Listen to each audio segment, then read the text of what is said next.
Hello dear friends, welcome to this video. इस video के अंदर हम लोग कॉम्बिनेशन नाम के चैप्टर को डिटेल में देखने वाला है।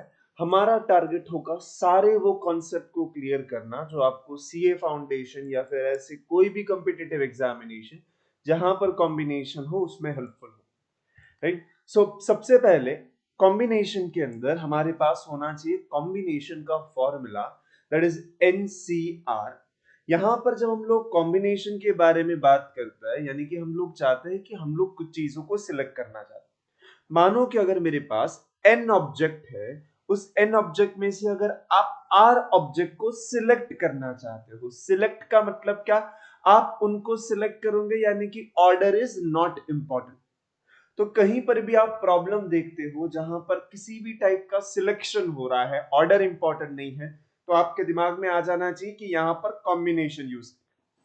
और ये कॉम्बिनेशन का फॉर्मूला क्या होता है? ये कॉम्बिनेशन का फॉर्मूला हो जाएगा एन सी आर का फॉर्मूला होगा N factorial divided by R factorial into N minus R factorial. अगर स्टूडेंट को याद होगा तो एनपीआर यानी कि परम्यूटेशन का फॉर्मूला होता है N factorial divided by N minus R factorial. तो कॉम्बिनेशन के फॉर्मूला के अंदर सिर्फ ये आर फैक्टोरियल एक्स्ट्रा होता है, इसीलिए हम लोग कहते हैं NCR is equal to NPR divided by R factorial. Right. तो ये फॉर्मूला के साथ हम लोग कुछ सिंपल से क्वेश्चन को आंसर करेंगे। सबसे पहली चीज ये कि आपको ये ढूंढना है कि 8C2 कितना होता है। तो ये 8C2 किस तरीके से, तो हमें पता है कि this is nothing but 8P2 divided by 2 factorial. अब 8P2 कैसे निकालते हैं, जो स्टूडेंट को अच्छे से याद होना चाहिए। 8P2 का मतलब होता है 8 से स्टार्ट करो और दो ही नंबर लिखना है, एक हो गया 8, दूसरा हो गया 7, एंड डिवाइडेड बाय 2 का factorial that is nothing but 2। सो इससे आंसर बन जाएगा दिस इज 4 जा 7 4 जा 28। सिमिलरली अगर मैं आपको कहूं आपको 10C3 ढूंढना है, तो अब आप क्या करोगे? आपको पता है it is 10P3 divided by 3 factorial. 10P3 यानी कि 10 इंटू 9 इंटू 8, 10 से स्टार्ट करके 3 नंबर, 3 फैक्टोरियल यानी कि 3 इंटू 2। अगर मैं इसको सिंप्लीफाई करूं तो ये हो जाएगा 3, अगर इसको देखूंगा तो ये हो जाएगा 4 और ये हो जाएगा 120। राइट। तो बहुत सिंपल तरीका है। नेक्स्ट टाइम कभी भी आपको ये एनसीआर दिखे कैलकुलेट करने के लिए, तो जहां से एनसीआर है तो एन से स्टार्ट करो, आर नंबर लिखो और नीचे आर फैक्टोरियल से डिवाइड कर देना। ये सारी की सारी चीजें आपको कैलकुलेटर के अंदर करनी है, अगर आपके एग्जामिनेशन में कैलकुलेटर अलाउड है तो। लेकिन मानो कि अगर क्वेश्चन कुछ इस तरीके से है 8C6, अगर मैं 8C6 को देखूंगा तो मुझे पता है कि स्टार्ट कैसे करना है, तो 8 से स्टार्ट करना है, 6 नंबर लिखना है, तो it is 8 7 6 5 4 and 3, and I need to divide this by 6 factorial। 6 factorial यानी कि ये क्या होता है, 6 5 4 3 2 and 1। राइट। अब इतना करते ही मुझे पता चला कि ये और ये पार्ट कैंसिल हो गया, ये इसके साथ वापस से कैंसिल हो जाएगा और आंसर वापस से आया 28। यानी कि मुझे पता चला कि भाई 8C2 निकालू या फिर 8C6 निकालू, आंसर तो सेम होता है। ऐसा क्यों? बिकॉज जब आप सिलेक्ट कर रहे हो, 8 में से 2 को सिलेक्ट करो या फिर 8 में से 6 लोगों को निकाल दो, बनता वही है कि 2 लोग सिलेक्ट हुए। राइट। तो ये जो प्रॉपर्टी है उसे हम लोग कहते हैं कॉम्प्लीमेंट्री प्रॉपर्टी। जैसे कि अगर मेरे पास 10 लोग हैं, उसमें से अगर मुझे 7 को सिलेक्ट करना है, then it is same as, मुझे 7 को सिलेक्ट करना है तो मैं दूसरी चीज क्या कर सकता हूं, 3 लोगों को उठा के बाहर रख दूंगा तो 7 लोग सिलेक्ट हो जाएंगे। यानी कि मुझे पता चला इफ इट इज 10C7, मैं उसे लिख सकता हूं it is same as 10C3, दोनों का आंसर सेम ही होगा। 7 लोगों को सिलेक्ट करना है तो मैं 3 लोगों को उठा के बाहर रख दूंगा तो 7 अपने आप सिलेक्ट हो जाएंगे, तो मैं इसको अब कैलकुलेट नहीं करूंगा, इसका आंसर मेरे पास सीधा सीधा 120 आ जाएगा। राइट। मैं आपको और एक क्वेश्चन देता हूं, दैट इज 12C3। आपको मुझे इसका आंसर कमेंट सेक्शन में बताना है कि क्या हो। बट इस स्लाइड के ऊपर हमने क्या सीखा, इस स्लाइड के ऊपर हमने सीखा अगर आपके पास एनसीआर है तो वो एनसीआर किसके जैसा होगा, वो होगा NCN-R। मतलब कि यहां पर अगर मैं देखूं 10C3 12C3, तो ये 12C3 किसके जैसा होगा, ये 12C3 होगा 12C9। अगर ये 3 इसमें से 12 में से निकालोगे तो कितना बचेगा, 9। तो जो बचा हुआ पार्ट है उसका कॉम्बिनेशन सेम होता है। मानो कि अगर मैं प्रॉब्लम सॉल्व कर रहा हूं और मुझे यहां पे प्रॉब्लम में बोला 100C98 निकालो, इसको कैलकुलेट करना डिफिकल्ट है, बट इसका कॉम्प्लीमेंट क्या होता है, इसका कॉम्प्लीमेंट होगा 100C2 निकालना। तो हम लोग इसको निकालेंगे, इसको नहीं निकालेंगे, बिकॉज आंसर तो दोनों के सेम है और कैलकुलेशन इसका इजी है। इसका कैलकुलेशन होगा 100 इंटू 99, दो नंबर और डिवाइडेड बाई 2। सो मुझे कैलकुलेटर में सिर्फ 99 इंटू 50 करना है, मेरा आंसर आ जाएगा। करेक्ट। समझा सबको? ये स्लाइड्स के ऊपर हमने क्या सीखा, इसी कॉन्सेप्ट के साथ हम लोग और आगे बढ़ेंगे। अब कुछ छोटे से ऑब्जर्वेशन है। अगर मैं आपको कहूं 5C0, तो ये 5C0 कितना होता है, 5C0 यानी कि 5 में से 0 चीजों को सिलेक्ट करना, तो उसका आंसर होता है 1। 5C1 हमें पता है, 5C1 यानी कि हमें 5 से स्टार्ट करके एक नंबर लिखना है divided by 1 factorial, that is nothing but 5। और लास्ट में अगर मैं आपको ये कहूं 5C5, 5C5 यानी कि मतलब मेरे पास 5 चीजें हैं, पांचों को सिलेक्ट करना। कितने वे में ये पॉसिबल है, मैं आपके सामने 5 चॉकलेट रख रहा हूं, बोलो पांचों की पांचों ले लो, तो आपके पास सिर्फ एक ही तरीका होगा, दैट इज नथिंग बट 1। तो यहां पर आप क्या नोट करोगे, मैं रिक्वेस्ट करूंगा हर किसी स्टूडेंट से कि एक अच्छे से नोट्स बनाते चलो, है ना। सिर्फ वीडियो देखने से काम नहीं चलेगा, एक अच्छी नोट्स होनी चाहिए, ज्यादा से ज्यादा प्रॉब्लम आपको सॉल्व करने होंगे, तभी ही आप किसी मैथमेटिक्स के चैप्टर को मास्टर कर सकते हो, otherwise it is not possible. तो यहां पर हमने क्या सीखा, हमने सीखा अगर NC0 आता है तो उसका आंसर होता है 1। NC1 आता है कभी भी तो उसका आंसर होगा N, जो आप जितने ऑब्जेक्ट वही आंसर। अगर N चीजें है उसमें से N को ही सिलेक्ट कर लेना है, तो एक ही तरीका है, सब कुछ लेने का एक तरीका, राइट। ऐसे ही कुछ रिजल्ट आपने परम्यूटेशन में भी पढ़े होंगे। वो परम्यूटेशन के रिजल्ट थे NP01 होता है, NP1N होता है, लेकिन NPN होता है N फैक्टोरियल। सिर्फ यहां पे दोनों में फर्क होता है परम्यूटेशन कॉम्बिनेशन, बाकी आगे वाले दोनों के आंसर सेम बनता है। ठीक है, आई होप आपको ये कॉन्सेप्ट समझ रहा होगा कि हम लोग क्या कर रहे हैं। अगर आपको कोई डाउट डिफिकल्टी है तो प्लीज मुझे कमेंट सेक्शन में जरूर बताइए। अब आता है एक इंटरेस्टिंग सा क्वेश्चन टाइप जो बहुत कॉम्पिटिटिव एग्जाम में पूछा जाता है। वो ये कि अगर उन्होंने क्वेश्चन में ये बोल दिया कि भाई 10C3 इक्वल टू 10CR। अभी थोड़ी देर पहले मैंने आपको बताया कि 10C3 जो है उसका आंसर निकालने का एक तरीका ये हो सकता था कि इसका कॉम्प्लीमेंट सोचो। कॉम्प्लीमेंट यानी कि इसका कॉम्प्लीमेंट होता है 10C, 10 में से 3 चला गया, बचा कितना, 7। सो मुझे पता चला अगर ये 10C3 है तो उसका आंसर तो सेम होता है 10C7 से। तो यहां पर क्वेश्चन के अंदर ये जो R पूछा गया है, इस R की दो वैल्यू पॉसिबल है कि R की वैल्यू 3 हो सकती है या फिर इस R की वैल्यू 7 भी हो सकती है, राइट। और ये 7 और 3 किस तरीके से आपको देखना है, तो यहां पर मैं आपको एक इंपॉर्टेंट नोट दे दूंगा कि जब कभी भी आपको ऐसा कोई क्वेश्चन दिखे कि NCR इक्वल टू NCK, तो यहां पर दो पॉसिबिलिटी होती है, याद रखना। सबसे पहला तो ये R और K इक्वल हो गए, वो दोनों सेम हो सकता है, ये पहला केस। दूसरा केस ये हो सकता है कि अगर आपने इस R और K को ऐड किया तो आपको N मिलना चाहिए, राइट। तो अगर आपने इस R प्लस K देखा तो वो आपको N होना चाहिए। जैसे कि यहां पर ये R और ये 3 इक्वल हो गए, करेक्ट। और दूसरे केस के अंदर R में क्या हो रहा था, तो ये 7 और 3 10 हो गया। जैसे कि मैं आपको एक एग्जांपल दूं, एग्जांपल ये है 10CR equal to 10CR plus 2।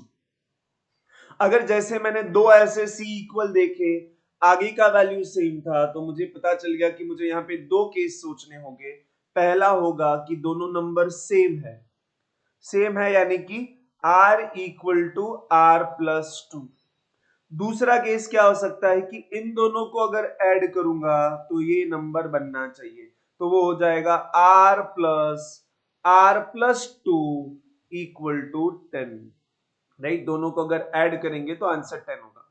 सबसे पहली चीज यहां पर अगर r equal to r plus 2 है तो मैं इस r को तो कैंसिल कर सकता हूं, तो मुझे मिला 0 equal to 2 which is not possible. तो एक केस तो पॉसिबल ही नहीं है, यानी कि यहां से तो आंसर ही नहीं आया। बट इसको हम लोग कुछ कर सकते हैं सिंप्लीफाई। क्या कर सकता हूं मैं इसको, मैं लिख सकता हूं r plus 2 equal to 10, 2r ये प्लस 2 सामने गया तो माइनस 2 यानी कि 8, यानी कि 2r इक्वल टू 8। तो अब मैं इस 2 4 जा 8, तो r का आंसर होगा ऑप्शन में कहीं 4, जो करेक्ट आंसर होने वाला है। करेक्ट। तो जब कभी भी आपको इस तरीके से दो सी सेम दिखते हैं, आपको उनसे दो केसेस बनाने होंगे, याद रखेंगे। ठीक है, आप इन सारी चीजों को नोट कर देंगे वीडियो पॉज करते हुए, और हम लोग आगे बढ़ेंगे कुछ और नए कॉन्सेप्ट के साथ। मानो कि अगर क्वेश्चन में कुछ इस तरीके से दिया है कि आपको CN3 C74 C84 इनके बारे में कुछ तो एक क्वेश्चन है कि पहले चीज तो आपको इसको फाइंड आउट करना। मैं इनको फाइंड आउट करना नहीं चाहूंगा बिकॉज आप इसको कैलकुलेटर से इजीली कर सकते हो, लेकिन मैं आपके ऊपर एक चीज छोड़ता हूं, वो ये कि आपको फाइंड करके इसकी वैल्यू फाइंड करनी है आपको, और आपको एक चीज वेरीफाई करनी होगी मेरे लिए कि भाई ये C8,4 की जो वैल्यू है, जो आप कैसे निकालते हो। तो सबसे पहले मैंने क्या बताया था, अगर C8,4 है तो 8 से स्टार्ट करके 4 नंबर, यानी कि 8 7 6 5 4 नंबर, और पीछे जो है उसका फैक्टोरियल यानी 4 फैक्टोरियल। आप इसका आंसर निकालेंगे, इजीली पॉसिबल है। किस तरीके से, तो आप क्या करोगे, 4 फैक्टोरियल कितना होता है, 4 फैक्टोरियल यानी कि 24 होता है ना। तो ये 4 फैक्टोरियल 24, ये 6 4 जा, ये 4 2 जा, ये हो जाएगा 35 2 जा, 35 2 जा इट इज नथिंग बट 70। तो आपको पता चल गया ये 70 है। अगर आप ये C7,4 निकालोगे और C7,3 निकालोगे, और अगर आप इन दोनों को ऐड करोगे तो आपका आंसर आना चाहिए C8,4। Let's just verify. C7,4 यानी कि 7 6 5 4, 4 नंबर लिखा, नीचे 4 फैक्टोरियल दैट इज 24, ये 24 चला गया, ये आया 35। अब 7C3 यानी कि 7 6 5 डिवाइडेड बाय 3 का फैक्टोरियल जो होता है 6, ये भी 35। तो जो मैंने आपको बताया वो सही आ रहा है। अब यहां पर हमारा ऑब्जर्वेशन क्या होगा, ऑब्जर्वेशन ये होगा कि यहां पर जो मैंने दोनों चीजों को ऐड किया है उसमें आगे वाला नंबर सेम था, पीछे वाले नंबर में 1 का डिफरेंस है, जिसकी वजह से ऐड करने पर आगे वाला नंबर 1 से बढ़ गया, 7 का 8 हो गया, और पीछे वाला नंबर जो है वो दोनों में से जो बड़ा नंबर है वो आता है। फॉर एन एग्जाम्पल, अगर मैं इस तरीके से देखूं प्रॉब्लम को, if I have C of 9,6 plus C of 9,5, मुझे पता है मैं इनको ऐड करूंगा तो आगे वाला नंबर दोनों में 9 है, तो ऐड करने पे वो हो जाएगा 10, और पीछे वाले नंबर में जो बड़ा होगा that is will be the answer. तो ये जो प्रॉपर्टी है वो कॉम्बिनेशन की बहुत इंटरेस्टिंग प्रॉपर्टी है जो मैंने यहां पे बताई। देखो आगे n है तो ऐड करने पे n+1, पीछे r था, तो दोनों में से जो बड़ा नंबर है यानी कि r है वो आएगा। और बड़ा मतलब कि क्या, दोनों में 1 का ही डिफरेंस होना चाहिए, वो भी इंपॉर्टेंट है। ऐसा नहीं कि मैंने यहां पर 4 होता और फिर मैंने 6 लिख दिया, दिस इज नॉट अलाउड। दोनों के बीच में कितना फर्क होना चाहिए, तो सिर्फ 1 का ही डिफरेंस होना चाहिए। उसी तरीके से इसको आप उल्टा भी कर सकते हो। मानो कि अगर प्रॉब्लम सॉल्व कर रहे थे और आपको कहीं प्रॉब्लम के अंदर इस तरीके से 7,5 दिखा, तो मुझे पता है इसका उल्टा करते वक्त मैं ये बोलूंगा कि पहला वाला नंबर जो है ना वो 1 कम हो जाएगा, तो C6, फिर प्लस करके C6 कॉमा, और दूसरा वाला नंबर है ना वो एक बार वही आएगा और दूसरी बार उससे एक कम आएगा। करेक्ट। आप मुझे कमेंट सेक्शन में ये बताइएगा कि अगर मेरे पास C100,98 है तो मैं इसको दो पार्ट में कैसे लिख सकता हूं। जैसे मैंने यहां पर C7,5 को दो पार्ट में लिखा है, आप मुझे कमेंट सेक्शन में बताना कि भाई सर हम लोग इसको इस तरीके से लिख सकते हैं। ये छोटे छोटे क्वेश्चन आपको एग्जाम के अंदर बहुत हेल्पफुल होने वाले हैं। आई होप आपको ये कॉन्सेप्ट और ये ट्रिक जो फॉर्मूला मैंने दिया आपको समझा हो। हम लोग इस कॉन्सेप्ट के साथ और आगे बढ़ते हैं और नए कॉन्सेप्ट को देखते हैं।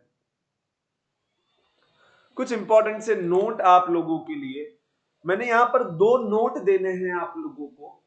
सीधे सीधे फॉर्मूला है, एग्जाम के अंदर जैसे अगर आपने इसको आइडेंटिफाई कर लिया ना तो आपके बहुत सारे प्रॉब्लम इजीली सॉल्व हो जाएंगे। वो प्रॉब्लम टाइप किस तरीके से होता है कि भाई मानो कि क्वेश्चन कुछ इस तरीके से है कि क्वेश्चन के अंदर दिया 7C3 डिवाइडेड बाई 7C2। तो आपको यहां पर क्वेश्चन आइडेंटिफाई करना है कि भाई क्वेश्चन ये ट्रिक वाला है। अब मैं आपको ट्रिक बताऊंगा। ट्रिक क्या है, तो भाई जब कभी भी आपके पास NCR है और डिवाइड करना है NCR-1 से, यानी कि R की वैल्यू एक कम हो रही है, N एज इट इज है जो यहां पर हुआ, ये 7 का 7 ही रहा, R की वैल्यू 3 से 2 होगी। ऐसा जब भी क्वेश्चन आ रहा है तो उनका जो रेशियो है वो सीधा सीधा होता है n में से -r+1 और नीचे r। तो यहां पर अगर इसका मुझे रेशियो चाहिए तो हो जाएगा 7 में से -r यानी कि 3 +1 डिवाइडेड बाय r, r यानी कि 3। तो 7 - 3 is 4, 4 + 1 is 5, 5/3 is the answer। Question के अंदर ट्विस्ट और टर्न डाल सकते हैं, बट ट्रिक यही याद करना होगा आपको क्या कि भाई अगर सिर्फ r का वैल्यू एक कम हो रहा है और अगर आपने डिवाइड किया तो आंसर किस तरीके से होगा, n-r+1 डिवाइड बाय r। ये देखो परम्यूटेशन कॉम्बिनेशन के अंदर बहुत सारे फॉर्मूला है, आपको इसका लिस्ट बनाना है, एटलीस्ट डेली या फिर अल्टरनेटिव उसको रीड करते रहना है, तभी जाके चीजें आपको याद होगी।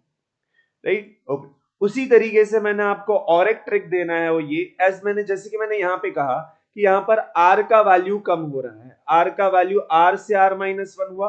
अगर प्रॉब्लम के अंदर r भी एक कम होता है, n भी एक कम होता है, तो आंसर होगा सिर्फ n/r और कुछ नहीं। मानो कि ये क्वेश्चन है, यहां पर मैंने देख रहा हूं कि देखो सबसे पहली चीज यहां पर ऊपर जो होता है ना बड़ा नंबर था, ट्रिक के अंदर जो मैंने लिखा है ना ऊपर बड़ा नंबर लिखा, बट क्वेश्चन के अंदर ये 7 का 6 हुआ, ये 5 का 4 हुआ, तो मुझे पता चला ट्रिक तो वही है लेकिन उसका उल्टा कर दिया है उन्होंने। तो यहां पर आंसर होगा n/r बट उल्टा, यानी कि n नीचे होगा r ऊपर होगा। यहां पर मेरे लिए n ये है, r ये होने वाला, so it is going to be 5/7 is the answer। Right, तो ये दोनों ट्रिक को आप याद रखेंगे और मुझे एक क्वेश्चन का आंसर जो आपको देना होगा वो ये होगा कि अगर मान लो कि क्वेश्चन सॉल्व करते वक्त आपको कुछ इस तरीके से आता है, if it is 6C4 divided by 6C5, इसका आंसर क्या हो सकता है वो आपको मुझे कमेंट सेक्शन में बताना। ठीक है, बिकॉज सिर्फ वीडियो देखने से काम नहीं होगा, आपको उसको एक दो बार अप्लाई करना होगा, तब वो कॉन्सेप्ट क्लियर होने वाला है आपको। ठीक है, तो हम लोग थोड़ा आगे बढ़ते हैं। आगे बढ़ते हुए हम लोग नेक्स्ट कॉन्सेप्ट को देखेंगे। अगर मान लो कि क्वेश्चन आ रहा है कि आपको एटलीस्ट दो चीजों को सिलेक्ट करना है, तो मैं आपको यहाँ पे वर्डिंग क्लियर करवाता हूँ। एटलीस्ट दो का मतलब क्या होता है कि आप दो चीजें सिलेक्ट कर सकते हो, तीन कर सकते हो, चार कर सकते हो, या फिर जितनी भी है उतनी कर सकते हो, बट एटलीस्ट टू, यानी कि टू से स्टार्ट करना है और आगे बढ़ना है। प्रॉब्लम में बोला एटमोस्ट टू, यानी कि ज्यादा से ज्यादा टू चीजों को आपको सिलेक्ट करना होगा। ज्यादा से ज्यादा टू यानी कि आप दो सिलेक्ट कर सकते हो, एक सिलेक्ट कर सकते हो, या फिर आप कुछ ना सिलेक्ट करना भी पॉसिबल है। 0 1 2, selecting 0 item, selecting 1 item and selecting 2 item. Question के अंदर बोला अगर मोर देन टू यानी कि टू से ज्यादा होना चाहिए, तो आप स्टार्ट करोगे 3 4 इस तरीके से। अगर बोला लेस देन 2 बोला होता तो आप 2 भी नहीं लिख सकते, उससे कम यानी कि 1 ले सकते हो आइटम, या फिर आप 0 आइटम को सिलेक्ट कर सकते हो। मैं यहां पर स्लाइड पे क्या बता रहा हूं, यहां पर मैं सिर्फ ये बता रहा हूं कि ये वर्डिंग्स का मतलब क्या होता है। इसके क्वेश्चन टाइप बाद में आएंगे, बट ये वर्ड आपको समझना चाहिए ना कि भाई कितना सिलेक्ट करना है। लेस देन 2 का मतलब आप 0 चीजें सिलेक्ट कर सकते हो या फिर 1 चीजें सिलेक्ट कर सकते हो। अगर ये बोला नॉट मोर देन 2, 2 से ज्यादा नहीं, तो मैं बोल सकता हूं 2 से अगर ज्यादा नहीं तो मैं 2 सिलेक्ट कर सकता हूं, 1 सिलेक्ट कर सकता हूं, 0 भी सिलेक्ट कर सकता हूं। सिंपल वर्ड में बोलूं तो नॉट मोर देन 2 यानी कि वो हो जाता है एट मोस्ट 1 वाला कॉन्सेप्ट। उसी तरीके से बोला नॉट लेस देन 2 यानी कि 2 से लेस नहीं जा सकता, तो 2 3 4 ये सारी चीजें काम करेगी। तो ये आ जाएगा एटलीस्ट 2 वाला कॉन्सेप्ट हो जाएगा ये तो, राइट। तो फर्स्ट और लास्ट कॉन्सेप्ट सेम ही है, सिर्फ यहां पे हमें इस वर्डिंग को समझना था कि कैसे वर्ड पे कितने ऑब्जेक्ट सिलेक्ट करना है ये पता होना चाहिए। अब कैसे वो नंबर फाइंड आउट करना उनके बारे में बात करते हैं। मानो कि क्वेश्चन कुछ इस तरीके से है कि मैं आपको 3 चीजें देता हूं ए बी सी। अगर मैं आपको बोलूं सिलेक्ट 0 और मोर, अगर मैंने आपको ये कहा सिलेक्ट 0 और मोर, तो सबसे पहली चीज आपके पास 3 चीजें हैं, राइट। 3 है तो 3 में से 0 सिलेक्ट करोगे तो 3C0, फिर 0 और मोर यानी कि आप 1 भी तो सिलेक्ट कर सकते हो, 1 चीज सिलेक्ट कर सकते हो, यानी कि आप 3 में से कोई एक सिलेक्ट करोगे तो 3C1। फिर आप क्या कर सकते हो, 3 में से 2 भी सिलेक्ट कर सकते हो, 3 भी कर सकते हो। तो मैं बोलूंगा 3 में से 2 सिलेक्ट किया, फिर मैं बोलूंगा 3 में से 3 सिलेक्ट किया। तो एक इसका आंसर इस तरीके से बन सकता है कि 3C0 3C1 3C2 and 3C3। अगर मैं इसके नंबर्स देखूं, 3C0 होता है 1, 3C1 होता है 3, 3C2 होता है 3, 3C3 होता है 1, तो इसका आंसर हो गया 8। और ये 8 जो है वो बेसिकली होता है 2 का क्यूब। 2 का क्यूब क्यों? बिकॉज 2 क्यों आता है? बिकॉज हर एक चीज के पास आपके पास 2 डिफरेंट तरीके हैं सिलेक्ट करने के या फिर ना करने के। मैं बोलूंगा ए आपको चाहिए कि नहीं चाहिए, बी आपको चाहिए कि नहीं चाहिए, सी आपको चाहिए कि नहीं चाहिए, यानी कि हर एक चीज आपके पास 2 वेज के अंदर होती है, लेना या फिर ना लेना। और ऐसे 2 वेज कितनी बार? 3 बार। तो 2 इंटू 2 इंटू 2 दैट इज 2 का क्यूब, है ना। तो सबसे सिंपल तरीका होता है इस तरीके से निकालना। मानो कि अब मेरे पास 3 चीज कभी भी दूसरी बार आई ना और बोला सिलेक्ट 0 और मोर, तो मैं सीधा सीधा 2 क्यूब लिखूंगा और मेरा आंसर आ जाए। अगर 4 चीजें होती तो मैं लिखता 2⁴, 5 होती तो लिखता 2⁵, तुरंत आंसर मिल जाएगा आपको। समझा सबको ये कॉन्सेप्ट क्या चल रहा है? तो मैं आपको ये बता रहा हूं, अगर मेरे पास n चीजें हैं और मैं आपको बोलता हूं कि 0 और मोर को सिलेक्ट करना है, तो हमारे पास कॉन्सेप्ट क्या बन रहा है? हमारे पास कॉन्सेप्ट बन रहा है अगर n चीजें हैं, 0 और मोर को सिलेक्ट करना है, तो आंसर सीधा सीधा बनता है 2⁴n। लेकिन मानो कि क्वेश्चन के अंदर बोला सिलेक्ट 1 और मोर। अगर सिलेक्ट 1 और मोर है तो मुझे पता है 1 और मोर के अंदर ये वाला जो है ना वो नहीं आ सकता, बिकॉज 0 वाला केस नहीं चलेगा। अब मुझे पता है सिर्फ 1 2 3 वाला केस चलेगा। तो मुझे पता चला ये 3C0 नहीं चलेगा, यानी कि मुझे पता चल गया कि ये 1 जो है ना वो मुझे काउंटर नहीं करना है, तो ये 1 को मैं सामने की तरफ भेज दूंगा। तो आंसर क्या होगा? आंसर होगा 2 क्यूब माइनस 1। 2 क्यूब माइनस 1 यानी कि क्या हो गया? ये 2⁴n माइनस 0 वाला केस का आंसर तो 1 होता है, इसलिए वो माइनस करें। तो मानो कि अगर आप प्रॉब्लम सॉल्व कर रहे हो और आपको आया 1 और मोर, तो आपको करना क्या है? 1 और मोर के अंदर आप करोगे 2⁴n करना 0 और मोर के लिए, और उसमें से करोगे -1। -1 क्यों? बिकॉज ये 1 जो है वो 0 वाले केस वाला है, करेक्ट। उसी तरीके से क्वेश्चन अगर पूछा जाए सिलेक्ट 2 और मोर, है ना। अगर वो 2 और मोर है तो आप लिखोगे भाई 2 वाला केस चाहिए, 3 वाला केस चाहिए, यानी कि अब आप क्या करोगे, बोलोगे कि सर ये वाला केस भी निकालना पड़ेगा, ये वाला केस भी, यानी कि ये 3 वाला केस भी आपको सामने माइनस करना पड़ेगा। तो यहाँ पे आंसर किस तरीके से बनेगा, यहाँ पे आंसर होगा 2 का क्यूब -1 और -3। ये 1 किसके लिए, तो ये 0 वाला केस माइनस किया, ये 3 किसके लिए, तो ये 1 वाला केस माइनस किया, बिकॉज 1 और 2 और मोर में 1 भी नहीं चाहिए। तो यहां पर क्योंकि हमारे पास 3 चीजें थी, तो 3C1 जो 1 वाला केस था उसका आंसर 3 आता। अगर मेरे पास n चीजें होती तो 1 वाला केस क्या होता, NC1 यानी कि n आएगा।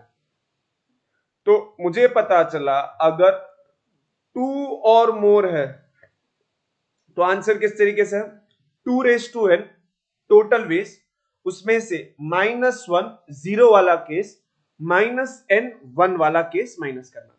तो ये 0 वाला केस माइनस किया और ये 1 वाला केस माइनस किया, करेक्ट। तो मैंने आपको यहां पे क्या कर दिया, मैंने आपको यहां पे फॉर्मूला दे दिया टू सिलेक्ट 0 और मोर, 1 और मोर और 2 और मोर के लिए, जहां पर आपके पास ऑब्जेक्ट कितने हैं, n ऑब्जेक्ट है। तो आंसर 0 और मोर के लिए 2n, 1 और मोर के लिए 2n minus 1 एंड 2 और मोर के लिए 2n minus 1 minus n।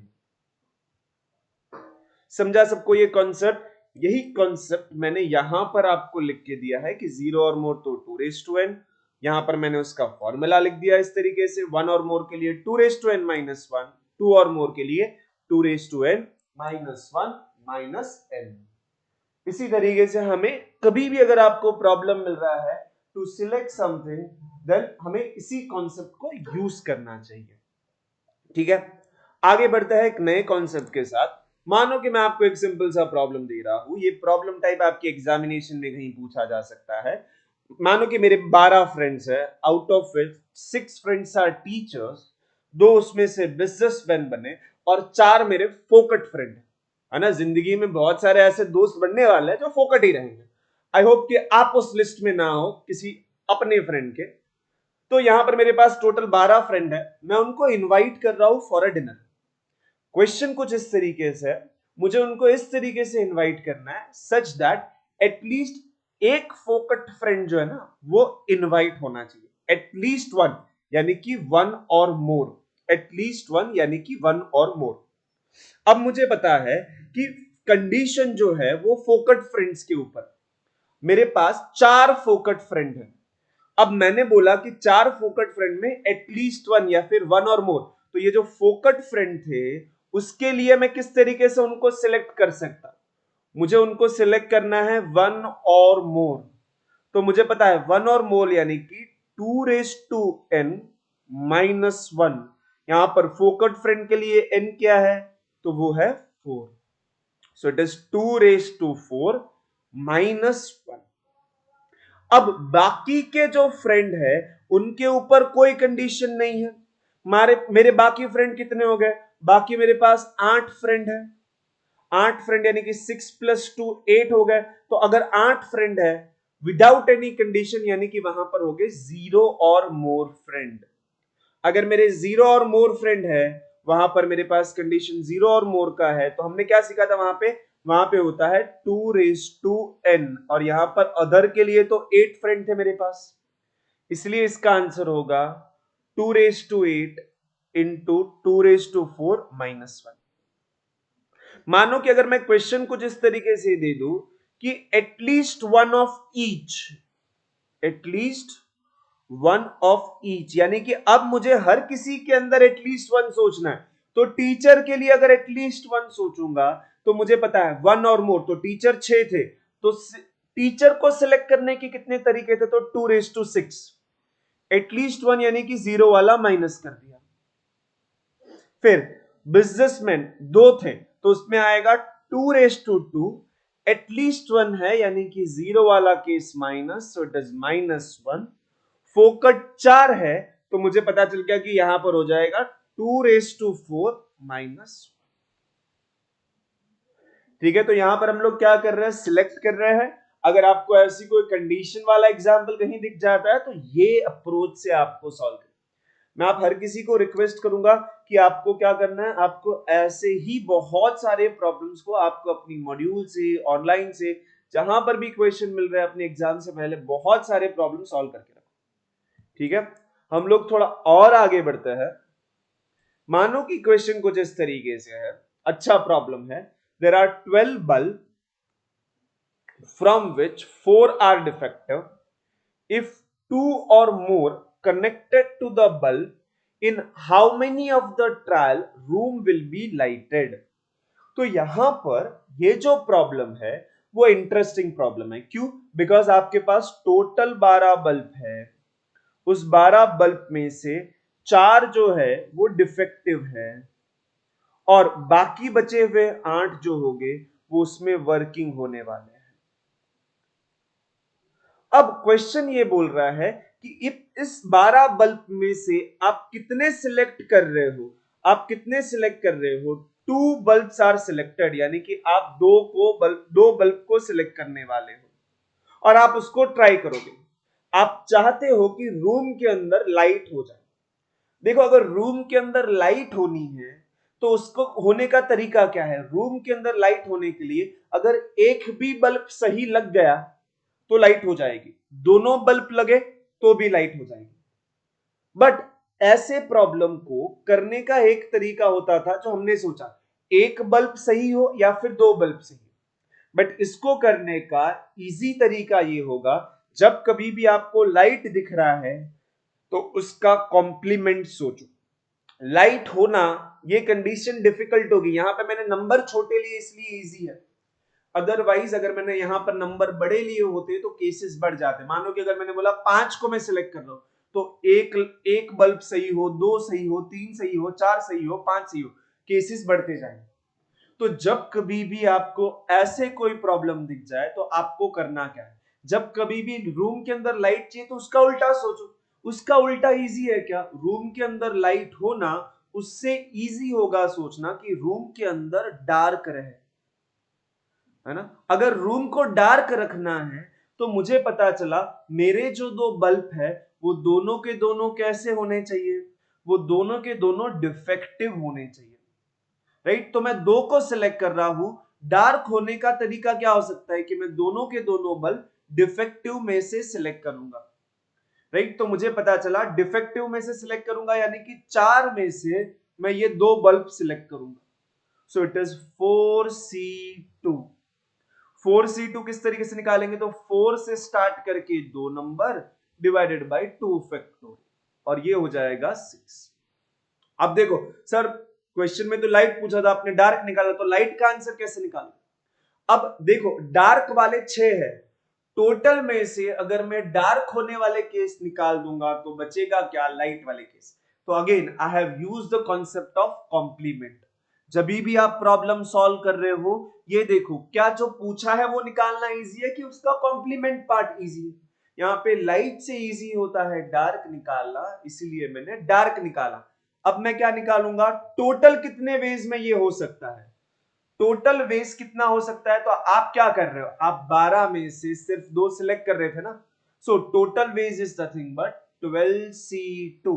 12C2 यानी कि 12 इंटू 11 डिवाइडेड बाई 2, ये हो जाएगा 6, दैट इज नथिंग बट 66। तो अगर आपको रूम के अंदर लाइट चाहिए, अगर आपको रूम के अंदर लाइट चाहिए तो that is nothing but total ways minus dark होने वाला वेज, यानी कि 66 माइनस 6 दैट इज 60। आपका फाइनल आंसर होगा 60, राइट? तो जब कभी भी ऐसा अगर आपको प्रॉब्लम दिख रहा है तो आपको इसी अप्रोच से उसको ट्राई करना। Is it fine? I hope आपको ये कॉन्सेप्ट समझ रहा है। मैं हर एक पॉसिबल टाइप के प्रॉब्लम आपके साथ डिस्कस कर रहा हूं कि पूरा कॉम्बिनेशन आप एक साथ में ही पढ़ लो। आपको इसके अच्छे से नोट्स बनाने हैं, समझने हैं और प्रॉब्लम्स को भी ट्राई करना। अब मैं आपको दूंगा कुछ ज्योमेट्रिकल एप्लीकेशन, राइट? अगर मानो कि अगर मैं आपको बोलूं कि मेरे पास 3 पॉइंट्स है, इसमें से आपको लाइन बनाने हैं, तो आप कितने लाइन बना सकते हो? तो सबसे पहली चीज, जब भी आपने वर्ड देखा लाइन, तो आपको ये याद रखना है लाइन बनाना यानी कि आपको क्या करना होगा, लाइन बनाना, यानी कि एक लाइन बनाने के लिए आपको 2 पॉइंट की जरूरत होती। तो मैंने आपको टोटल 3 पॉइंट दिए हैं। इस 3 पॉइंट में से अगर आपको लाइन बनाना है तो आपको करना क्या होगा, तो आपको 2 पॉइंट को सिलेक्ट करना होगा। मानो कि अगर मैं यहां पे लाइन बनाऊं तो लाइन किस तरीके से बनेगी, देखो ये एक लाइन, ये 2 लाइन और ये 3 लाइन। यहां पर 3 था तो इजी था कि मैं बोल सकता था कि आंसर 3 है, लेकिन इसी को मैं डायरेक्टली ढूंढ सकता था। मैंने क्या बोला, 3 पॉइंट है, लाइन बनाने के लिए 2 को सिलेक्ट करना है। सिलेक्ट करना यानी कि कॉम्बिनेशन 3C2, 3C2 यानी कि 3C2 यानी कि 3 इंटू 2 डिवाइडेड बाई 2 का फैक्टोरियल, आंसर आ गया ना 3। मानो कि अगर मेरे पास 10 पॉइंट होते और मैं बोलता उसमें से कितनी लाइन बनेगी, तो मैं सीधा सीधा सोचूंगा 10C2, आंसर होगा 10 into 9 divided by 2, answer is nothing but 45। Correct, समझ रहा है। अगर आपको बोला कि इतने पॉइंट है उसमें से लाइन बनाना है, then the answer is nothing but 10C2 यानी कि NC2। देखो लाइन बनाने के लिए 2 पॉइंट चाहिए इसलिए 2 लिया। अगर क्वेश्चन के अंदर बोला कि कितने ट्राइंगल बनेंगे तो आप क्या बोलोगे, ट्राइंगल बनाने के लिए 3 पॉइंट की जरूरत है। मानो कि यहां पर देख रहा है ना, आपको एक ही ट्राइंगल बन रहा है, एक ही ट्राइंगल बन रहा है। अगर मानो कि मुझे कैलकुलेट करना होता तो 3 पॉइंट है, उसमें से मैंने सिलेक्ट किए कितने, 3 किए, 3C1 इज 3। मानो कि अगर मेरे पास 10 पॉइंट होते और बोलता कि ट्राइंगल बनाना है, तो ट्राइंगल बनाने के लिए मैं 3 को सिलेक्ट करूंगा, तो it is 10C3, that is 10 into 9 into 8 divided by इसका फैक्टोरियल, 3 फैक्टोरियल यानी कि वो होता है 6।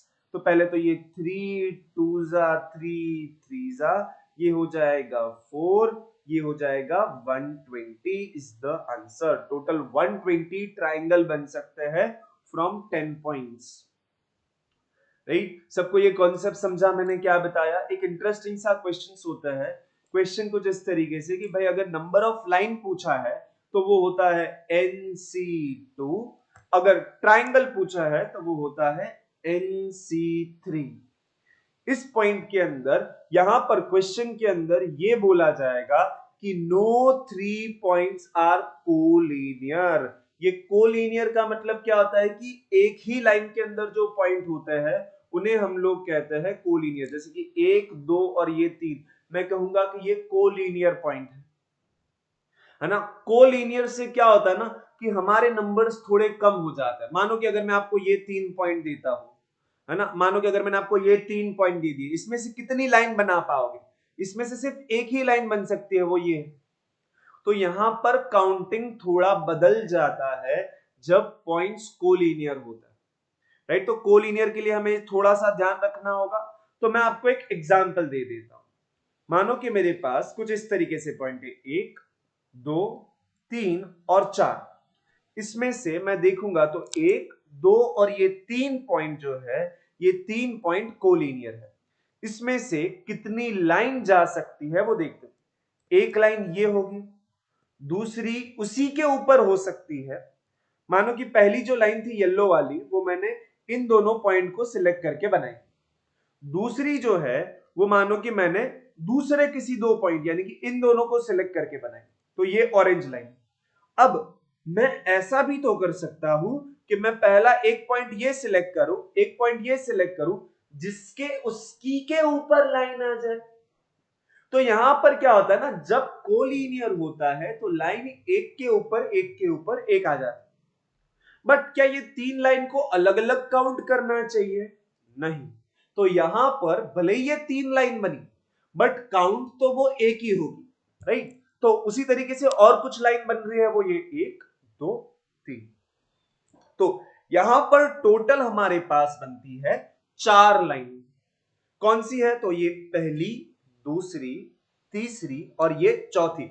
इसी के अंदर 3 लाइन छुपी हुई है ना। वो 3 लाइन एक ही बनेगी, बिकॉज एक के ऊपर एक के ऊपर एक आ रही है। और ऐसा क्यों हो रहा है? बिकॉज जो पॉइंट्स है वो कोलिनियर है, वो एक ही लाइन में आ रहा है, राइट। तो ये 4 आंसर किस तरीके से हम लोग काउंट कर सकते हैं? हमें पता है कि मैंने टोटल आपको 4 पॉइंट दिए थे और उसमें से 3 पॉइंट कोलिनियर थे। 3 पॉइंट एक लाइन में थे ना, 3 पॉइंट कोलिनियर थे। तो अगर ऐसा केस है तो पहले तो ये सोचो कि 4 पॉइंट में से आप कितने लाइन बना सकते हो। तो वो हो जाएगा 4 में से लाइन बनाने के लिए आप 2 को सिलेक्ट करोगे, तो इट इज 4C2। बट आपको पता है ये कोलिनियर पॉइंट जो है ना वो परेशान करते हैं। ये कोलिनियर के अंदर जितनी भी लाइन बनाओगे वो सारे के सारे एक के ऊपर एक के ऊपर एक आ जाएंगे। यानी कि क्या हो जाएगा, इस 3 कोलिनियर में से जो बनेंगे ना वो आपको करने होंगे माइनस। तो आप करोगे 3C2 माइनस, बिकॉज ये 3 कोलिनियर से जितनी भी लाइन बन रही है ना वो सारी माइनस कर दो, तो ये 3C2 करोगे माइनस। बट अगर आप उन सबको माइनस करोगे ना तो ये सारी की सारी लाइन चली जाएंगी। बट एक लाइन तो होनी चाहिए ना वहां पर, ये एक बार तो काउंट करना है, भले वो 3 हो बट 3 एक बार तो काउंट करना था। तो इसीलिए आप करोगे वहां पर +1। देखते हैं कि हमें जो आंसर 4 चाहिए वो आता है कि नहीं। यहां पर ये 4C2 जो है, 4C2 यानी कि 4 into 3 डिवाइड बाई 2 जो हो जाएगा 6। 3C2 यानी कि 3 into 2 डिवाइड बाई 2 यानी कि हो जाएगा 3 करेंगे माइनस एंड देन प्लस, ये हो जाएगा 3 + 1 दैट इज 4। राइट। तो मैंने आपको यहां पर क्या सिखाया कि अगर 4 पॉइंट थे, 3 कोलिनियर थे, तो पहले तो 4 पॉइंट में से लाइन बना दो, कोलिनियर वाले माइनस कर दो, +1 क्यों करना है, बिकॉज आपने हर एक किसी को निकाल दिया, बट वो एक बार तो लाइन काउंट करना चाहिए था, इसीलिए हमें करना होगा +1। मानो कि अगर n पॉइंट्स है और उनमें से r कोलिनियर है तो क्या हो जाएगा, पहले तो इसमें से आप बना लो, तो ये हो जाएगा NC2। अब ये वाले माइनस कर दो तो ये हो जाएगा -RC2 और इसमें करेंगे +1, बिकॉज हर बार माइनस करोगे तो एक बार तो काउंट करना पड़ेगा ना, तो सारा एक ग्रुप माइनस कर दिया तो एक बार प्लस कर देना। ठीक है। उसी तरीके से अगर सेम कॉन्सेप्ट अगर ट्राइंगल में होता तो ट्राइंगल में भी सेम कॉन्सेप्ट लगता है। किस तरीके से, अगर ट्राइंगल करवाना है, मानो कि अगर n है उसमें से r कोलिनियर है, तो पहले तो ट्राइंगल के लिए NC3 बिकॉज 3 की जरूरत है, कोलिनियर वाले माइनस कर दो तो RC3। बट यहां पर +1 नहीं होता, बिकॉज अगर कोई पॉइंट कोलिनियर है तो उनमें से आप ट्राइंगल बना ही नहीं सकते हो, वो तो एक सीधी लाइन बनती है। तो आपको यहां पर +1 नहीं करना होगा, बिकॉज आप जो चीज माइनस कर रहे हो वो ट्राइंगल थे ही नहीं। यहां पर हमने +1 क्यों किया, बिकॉज वो लाइन थे जो माइनस कर रहे थे, जो एक बार तो काउंट होना चाहिए था, इसलिए +1। तो अगर ट्राइंगल के लिए पूछा जा रहा है तो वो होगा NC3 माइनस RC3 और कुछ नहीं। मानो कि एग्जाम के अंदर आपको क्वेश्चन ट्राइंगल से ऊपर लिखे गए, क्वाड्रालेटरल, क्वाड्रालेटरल यानी कि स्क्वायर हो गया, रेक्टेंगल हो गया, ऐसे जिसके 4 साइड हो गया वो हो गया, तो प्रॉब्लम में आप क्या करोगे पता है, आप करोगे NC4। अगर उसमें कोलिनियर बोला तो कर देना -RC4, आपको आंसर आ जाएगा। अगर आपका ये कॉन्सेप्ट क्लियर है तो आप ऐसे कोई भी क्वेश्चंस को बना सकते हैं। राइट। सबको समझा, ये कॉन्सेप्ट बहुत ही इंटरेस्टिंग कॉन्सेप्ट मैंने आपको यहां पर दिया है। इस कॉन्सेप्ट के साथ आप इसको अच्छे से नोट करके रखोगे, इसके बेस की प्रॉब्लम आप अपने मॉड्यूल से सॉल्व करेंगे। हम आपको और एक कॉन्सेप्ट देने की कोशिश करते हैं यहां पर, जो कॉन्सेप्ट होगा अबाउट डायगोनल। अब मैंने यहां पर आपको 5 साइड वाला दिया है, इसका अगर मुझे डायगोनल चाहिए तो मैं देखता हूं कि इसके कितने डायगोनल होंगे। ये 5 साइड वाला ना, तो कितने डायगोनल होंगे, तो इसके देखो एक में डायगोनल बनाता हूं, एक यहां पे आया, 2 3 4 और ये एंड में हो जाएगा 5। राइट। तो मेरे पास टोटल इसके 5 डायगोनल बने, और ये 5 डायगोनल किस तरीके से बन सकते हैं, तो यहां पर मैंने ड्रॉ किया। अब देखो यहां पर मेरे पास 10 साइड है, तो 10 साइड होगा तो मैं इस तरीके से ड्रॉ करने की मिस्टेक नहीं कर सकता। मुझे चाहिए इसके लिए एक फॉर्मूला। जो फॉर्मूला कुछ इस तरीके से होता है, अगर आपको बोला number of diagonal in N sided polygon, अगर एन साइड है तो आंसर कैसे आएगा, तो आंसर आएगा n into N minus three divide by two. एक बार यहां पर ट्राई करते हैं, यहां पर 5 साइड था ना, तो 5 into 5 minus three divide by to करोगे तो ये देखो, ये 5 माइनस थ्री तो ये तो 2 हो जाएगा, और ये 2 इसके साथ कैंसिल, आंसर आ गया 5। तो ये फॉर्मूला से आप सीधे सीधे डायगोनल्स को निकाल सकते हैं। मानो कि जैसे मैंने कहा यहां पर n इक्वल टू 10 है, तो अगर डायगोनल सोचना होता तो मैं करता 10 इंटू 10 माइनस थ्री ना, 10 माइनस थ्री यानी कि 7 डिवाइडेड बाई 2, ये हो जाएगा 5, 7 5 जा 35। मैंने उसी के लिए और एक फॉर्मूला दिया है जो आंसर सेम ही देता है। फॉर्मूला है NC2 माइनस n। यहां पर ट्राई करते हैं कि उससे सेम आंसर आता है कि नहीं, इसी से सेम आंसर आता है कि नहीं। NC2 यानी कि 10C2 माइनस 10, 10C2 यानी कि 10 इंटू 9 डिवाइड बाई 2 माइनस 10, यानी कि ये हो जाएगा 5 जा, तो ये हो जाएगा 45 माइनस 10, जिससे भी आंसर आया 35। तो आपको इन दोनों में से जो भी याद रहता है, दोनों में से जो फॉर्मूला आपको याद रहता है फॉर्मूला याद रख लेंगे।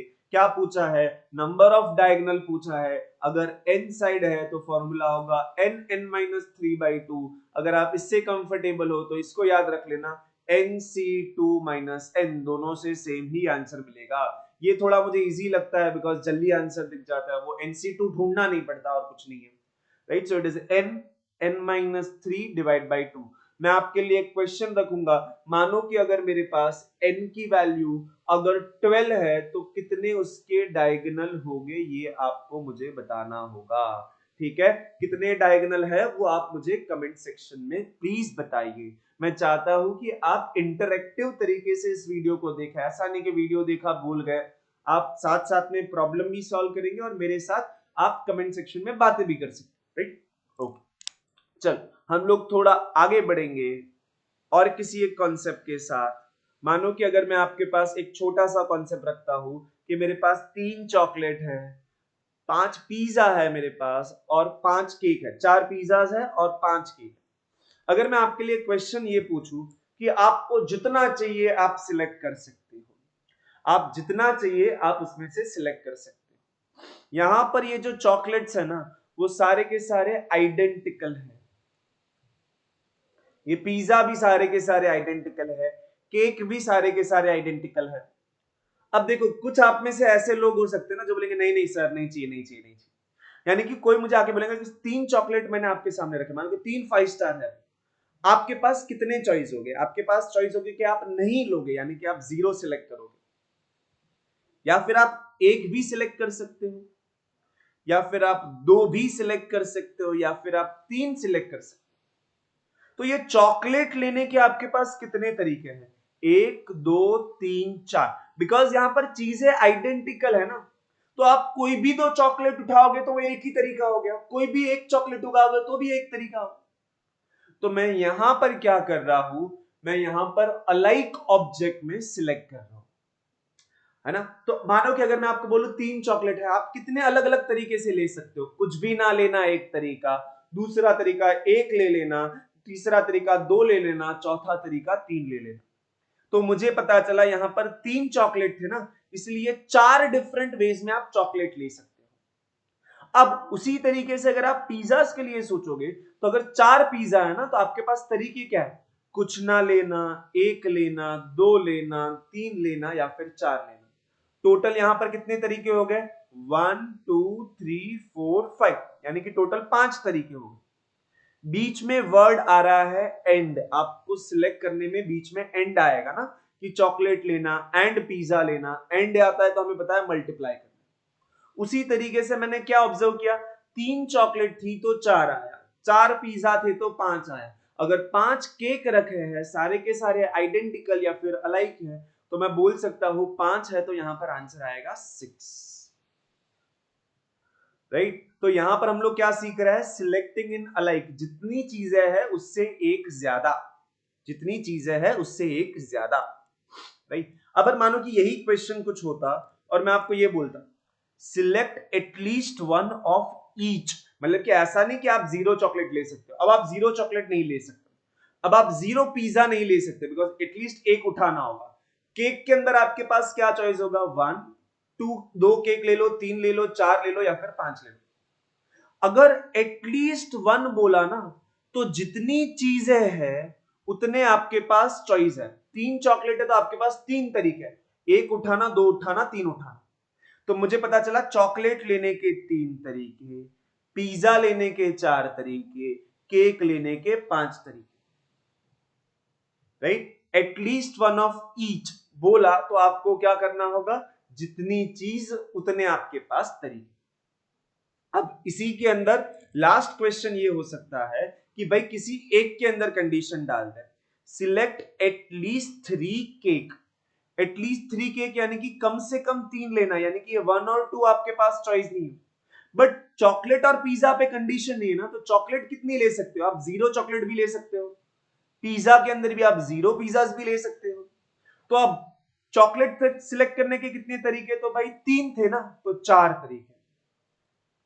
पिज्जा सिलेक्ट करने के कितने तरीके, अगर 4 पिज्जा है तो 5 अलग अलग तरीके।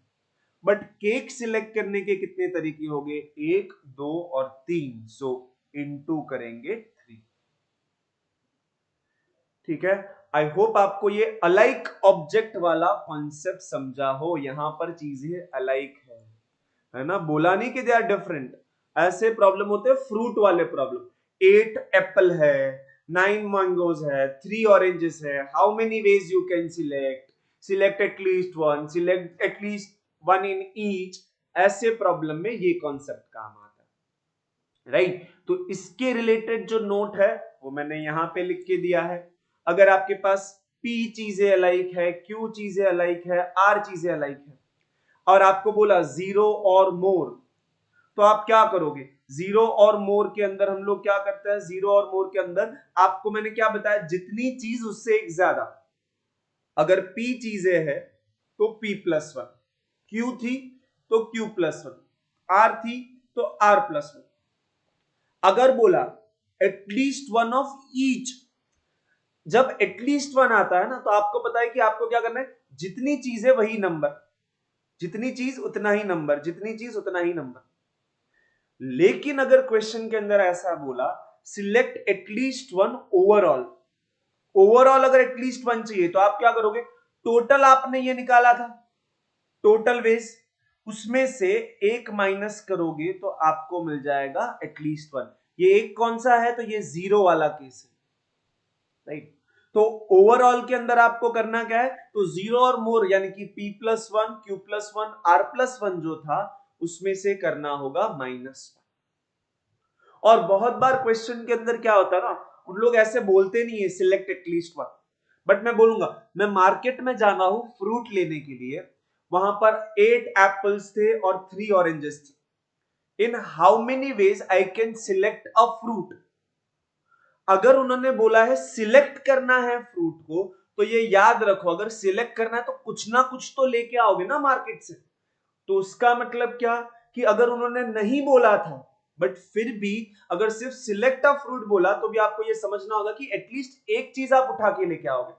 तो क्वेश्चन आपके लिए मैं ये रखता हूं कमेंट सेक्शन में आंसर करने के लिए, मेरे पास 8 एप्पल्स है और वहां पे 3 ऑरेंजेस थे, तो how many way I can select a fruit, है ना। क्वेश्चन कुछ इस तरीके से, 8 एप्पल एंड 3 ऑरेंजेस, तो एप्पल सिलेक्ट करने के कितने तरीके, अगर 8 एप्पल है तो मेरे पास 9 तरीके हो गए उसको सिलेक्ट करने के। अगर मेरे पास 3 ऑरेंजेस थे वहां पर, तो मेरे पास 4 तरीके हो गए उसको सिलेक्ट करने के। बट इसमें से मुझे -1 करना होगा, क्यों, बिकॉज मुझे 0 वाला केस, कुछ ना लेके आने वाले केस को माइनस करना होगा, राइट। सो इसका आंसर क्या हो जाएगा, इट इज आंसर इज 30।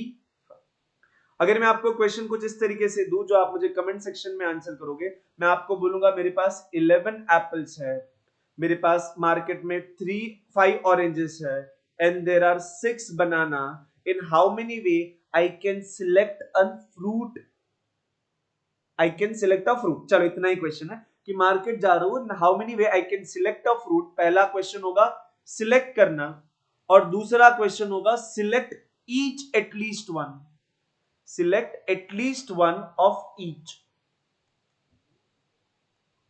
इसका जो भी आंसर है दोनों का, आप मुझे उसे कमेंट सेक्शन में बताएंगे। ठीक है, हम लोग थोड़ा आगे बढ़ते हैं इस कॉन्सेप्ट के साथ। ओके, यहां पर कहीं ना कहीं हमारा लास्ट कॉन्सेप्ट आ जाता है डिवाइडिंग इनटू अ ग्रुप। मेरे पास मानो कि 5 चीजें हैं जिसको मुझे 2 ग्रुप में बनाना है, जिसमें से एक ग्रुप के अंदर 3 चीज है तो दूसरे के अंदर बची हुई 2 चीजें। जब कभी भी आप इस तरीके से चीजों को डिवाइड करते हो तो वहां पर करना क्या होता है, वहां पर आपको सबसे पहले ये देखना है टोटल कितनी चीज है, तो 5। तो इसका आंसर होता है 5 फैक्टोरियल, और फिर ग्रुप के अंदर जितने लोग हैं उतने फैक्टोरियल से आपको डिवाइड करना होगा। तो यहां पर क्या है 3 फैक्टोरियल ना, तो डिवाइड बाय 3 फैक्टोरियल। फिर दूसरे ग्रुप में कितने हैं 2 लोग, तो 2 फैक्टोरियल।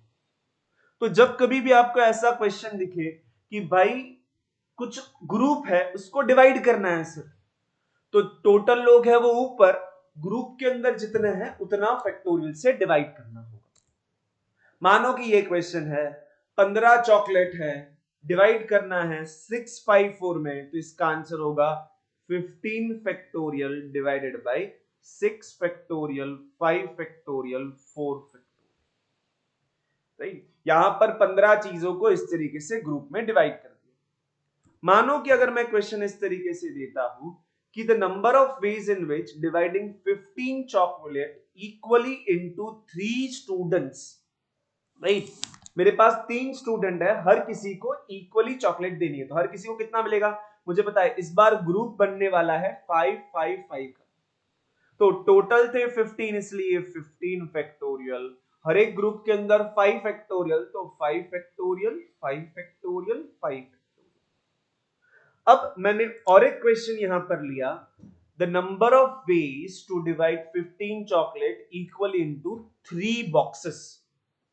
अगर आप ऊपर वाला क्वेश्चन देखोगे स्टूडेंट वाला प्रॉब्लम और इक्वल इनटू 5 बॉक्सेस, तो अब मुझे पता है बॉक्स के अंदर भी 5 5 5 आएगा। बट इन दोनों प्रॉब्लम के अंदर फर्क ये है कि यहां पर ऊपर जो थे वहां पर स्टूडेंट थे और यहां पर बॉक्सेस है। तो स्टूडेंट और बॉक्सेस में फर्क क्या होता है, जो स्टूडेंट है वो इंडिविजुअल चीजें हैं जो डिस्टिंक्ट होती है। राइट, मेरे पास स्टूडेंट है तो हम लोग स्टूडेंट को नाम से आइडेंटिफाई कर सकते हैं, उनकी यूनिक आइडेंटिटी होती है। बट जो बॉक्सेस है उनकी कोई यूनिक आइडेंटिटी नहीं होती है। तो यहां पर तीनों के तीनों बॉक्सेस सेम होंगे, बट स्टूडेंट जो है वो अलग अलग होते हैं। तो सबसे पहला स्टेप इसका वही होगा कि 15 चीजें हैं तो 15 factorial divided bye 5 factorial 5 factorial 5 factorial. तो 15 के ग्रुप बन रहे हैं 5 5 5 के, इसलिए 15 फैक्टोरियल डिवाइड बाय। बट इस प्रॉब्लम में एक्स्ट्रा पार्ट क्या है, इस प्रॉब्लम में एक्स्ट्रा पार्ट है ये आइडेंटिकल, आइडेंटिकल बॉक्सेस होना। तो जितनी चीजें आइडेंटिकल है या फिर हम लोग इसे कहते हैं अलाइक चीजें होना, तो जितनी चीजें अलाइक होती है उतने फैक्टोरियल से आपको डिवाइड करना होगा। 3 चीजें अलाइक थी तो आपको आंसर के अंदर ये 3 फैक्टोरियल से डिवाइड करना होगा। करेक्ट, तो आपको इस 3 फैक्टोरियल से डिवाइड क्यों करना पड़ा, बिकॉज 3 चीजें अलाइक थी। तो याद करेंगे जब कभी भी ऐसा प्रॉब्लम होगा, कुछ ग्रुप है जिसको आपको और ग्रुप्स में डिवाइड करना है, कुछ लोग हैं जिनको ग्रुप्स में डिवाइड करना है, टोटल लोग ऊपर, हर एक ग्रुप के अंदर है वो नीचे। अगर चीजें आइडेंटिकल है, यानी कि ऐसे बॉक्स वाला एग्जांपल आ गया, अगर चीजें आइडेंटिकल बनती है तो उतने फैक्टोरियल से डिवाइड करना। ठीक है, थोड़ा आगे बढ़ता है। यहां पर मैंने यहां पर उसी के रिलेटेड पॉइंट रखा है। मानो कि अगर n प्लस m चीजें हैं, डिवाइड इनटू 2 ग्रुप्स, एक के अंदर n है दूसरे के अंदर m है, तो आंसर क्या होगा, पहले n प्लस m चीजें तो उतना फैक्टोरियल, पहले ग्रुप के अंदर n तो n फैक्टोरियल, दूसरे के अंदर m तो m फैक्टोरियल, राइट। उसी तरीके से मानो कि क्वेश्चन है 2n चीजें है divided into distinct group equally, तो हर एक ग्रुप के अंदर n है, ग्रुप जो है वो अलग अलग है, डिस्टिंक्ट है। तो मुझे पता है पहले तो टोटल 2n चीजें तो 2n का फैक्टोरियल डिवाइड में क्या आएगा, हर एक ग्रुप के अंदर n तो it is n factorial n factorial. अब मानो कि क्वेश्चन इस तरीके से कि 2n चीजें हैं डिवाइडेड इनटू 2 ग्रुप इक्वली, यानी कि n बट इंपॉर्टेंट होगा आइडेंटिकल चीजें हैं। आइडेंटिकल में क्या हो सकता है, तो बॉक्सेस एक एग्जांपल है। सो टोटल क्या है 2n चीजें तो 2n का फैक्टोरियल, हर एक ग्रुप के अंदर कितना, तो n फैक्टोरियल n फैक्टोरियल। अब आपके पास कितने आइडेंटिकल ग्रुप है, तो आइडेंटिकल 2 ग्रुप है, तो उसके लिए 2 फैक्टोरियल से डिवाइड करना। ठीक है, ये आई होप आपको ये समझा। एक सिंपल सा क्वेश्चन मैंने यहां पे रखा है जिसको हम ट्राई करते हैं। 10 चॉकलेट है divided into 3 boxes containing 3, 3 and 4 chocolate respectively. तो यहां पर आपके पास 10 फैक्टोरियल बिकॉज 10 चीजें हैं, ग्रुप के अंदर है 3 फैक्टोरियल, 3 फैक्टोरियल, 4 फैक्टोरियल, और यहां पर आएगा कुछ तो मल्टीप्लाई करने को, बिकॉज यहां पर कुछ तो आइडेंटिकल होगा।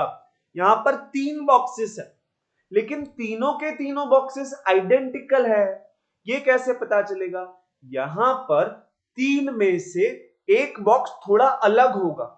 क्यों अलग होगा, बिकॉज उसके अंदर 4 चॉकलेट है, तो ये जो 3 चॉकलेट वाले बॉक्स होंगे वो दोनों आइडेंटिकल बॉक्सेस माने जाएंगे, 4 चॉकलेट वाला बॉक्स उनसे अलग होगा।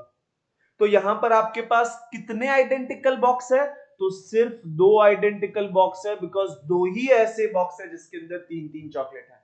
तीसरा जो बॉक्स है, आप बोलोगे सर 3 बॉक्स है तो तीनों आइडेंटिकल, नहीं, बिकॉज बॉक्स के अंदर अलग अलग अगर चॉकलेट रखी गई है तो बॉक्सेस अलग अलग।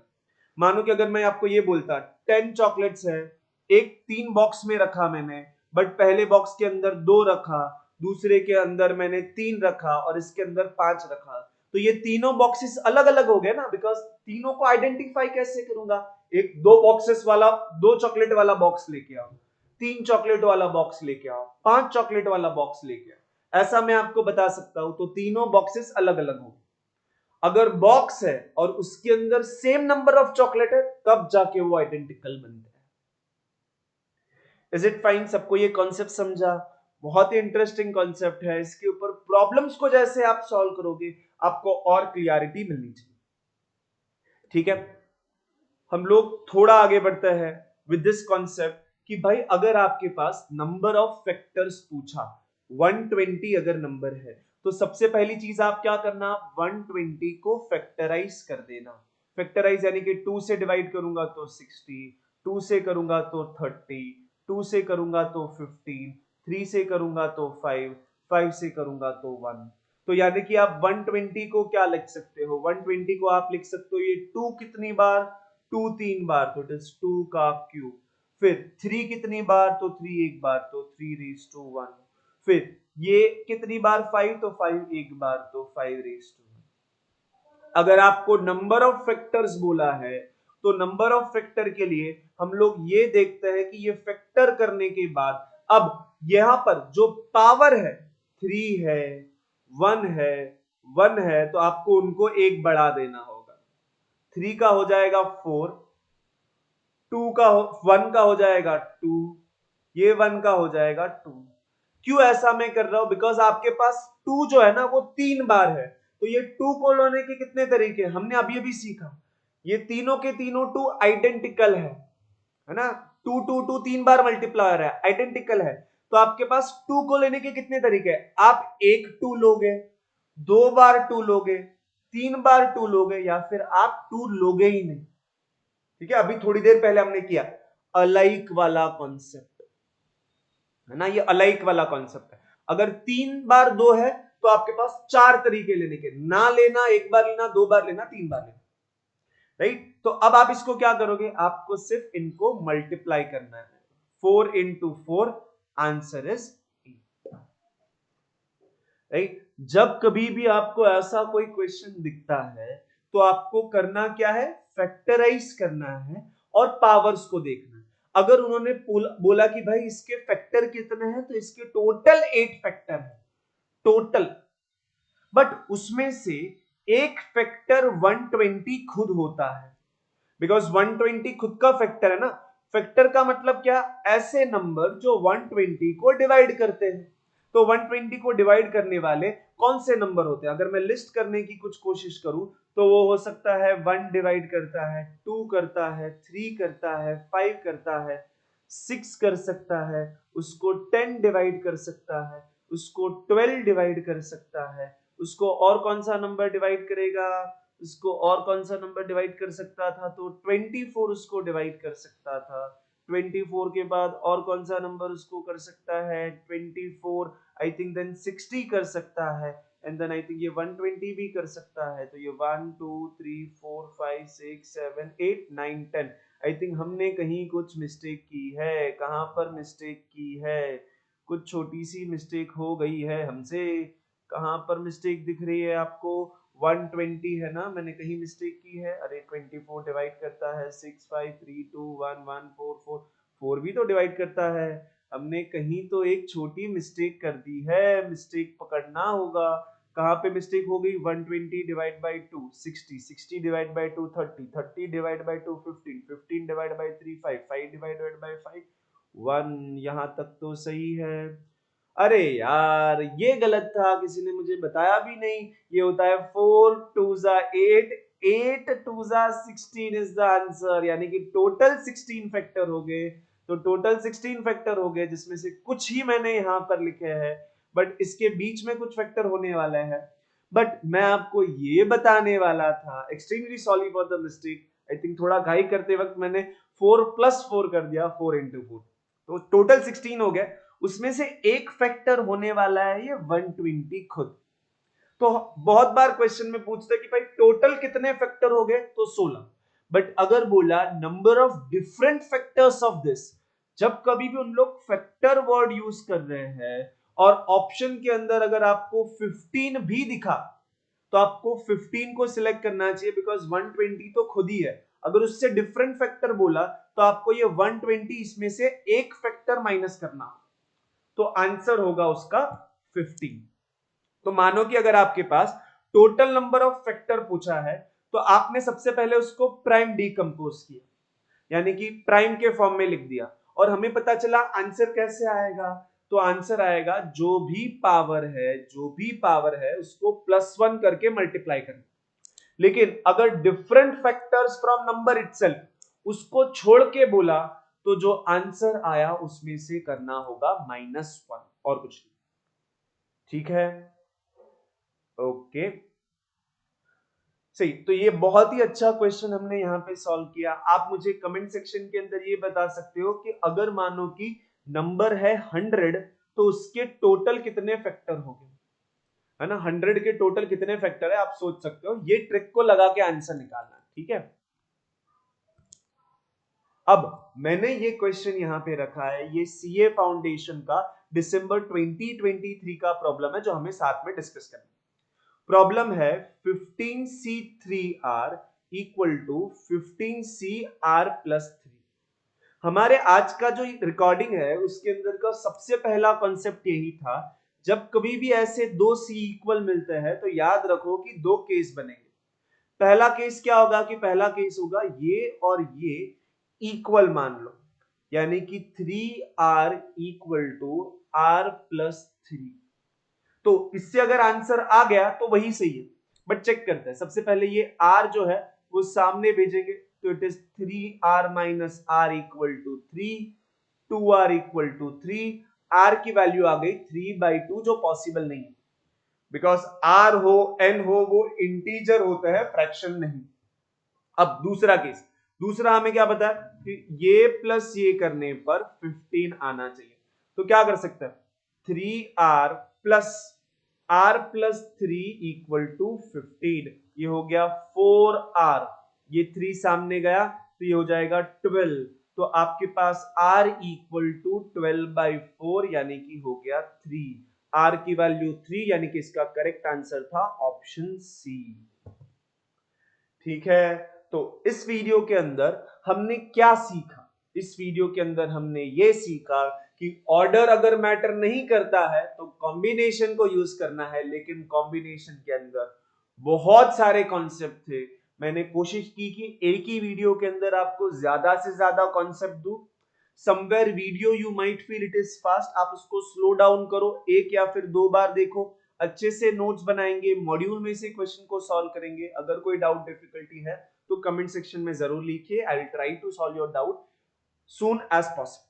ठीक है, thank you so much for watching this video till the and.